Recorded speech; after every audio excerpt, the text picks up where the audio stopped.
पुढीलपैकी कोणत्या वाक्यात कर्तृ कर्म संकर हा प्रयोग आहे? कर्तृ कर्म संकर प्रयोगाचं वाक्य आपल्याला ओळखायचं आहे. ठीक आहे. बघा, कर्तृ कर्म संकर प्रयोगामध्ये काय असते? हा मिश्र प्रयोग आहे किंवा संकर प्रयोग आहे. याच्यामध्ये तुम्हाला कर्तरी आणि कर्मणी या दोन्ही प्रयोगाची लक्षणं एकाच वाक्यामध्ये बघायला मिळतील. ठीक आहे. मग ज्या प्रयोगामध्ये कर्तरी आणि कर्मणी प्रयोगाची लक्षणं असतात, छटा असतात, ठीक आहे, त्या प्रयोगाला आपण काय म्हणतो? कर्तृ कर्म संकर. मग आता बघूया आपण कोणतं वाक्य आहे. तू ज्योतिबाला बक्षीस दिलेस. लक्षात घ्या, इथे कर्ता जो आहे हा द्वितीय पुरुषी आहे. ठीक आहे. आणि द्वितीय पुरुषी कर्ता जर असेल तर संकर प्रयोगाची शक्यता असते. एकतर कर्तृ कर्मसंकर असतो किंवा मग कर्तृ भाव संकर असतो. ठीक आहे.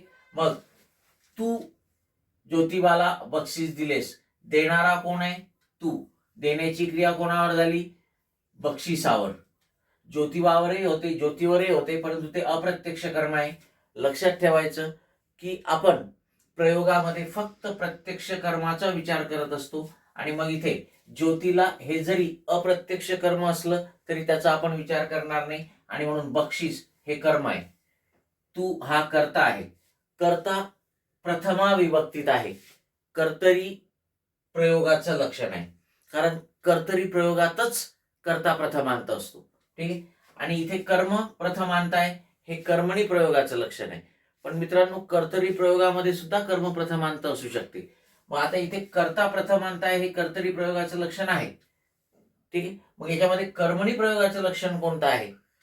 तर बक्षीस हे जे कर्म आहे हे कर्म प्रथमांत आहे आणि याचं जर लिंग वचन आपण बदललं तर क्रियापदाचं रूप बदलताना दिसते. ठीक आहे. तू ज्योतीला बक्षिसे दिलीस. वचन बदललं, क्रियापदाचं रूप बदलते. तू ज्योतीला ट्रॉफी दिलीस. लक्षात आलंय का? म्हणजे इथे आपण बक्षीस या शब्दाचं लिंग वचन बदललं तर क्रियापदाचं रूप बदलते आणि ते कर्मणी प्रयोगाचं लक्षण आहे.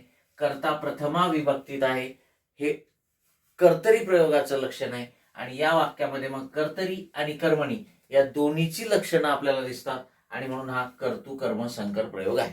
ओके. मग 1 नंबरचा पर्याय आपलं उत्तर आहे.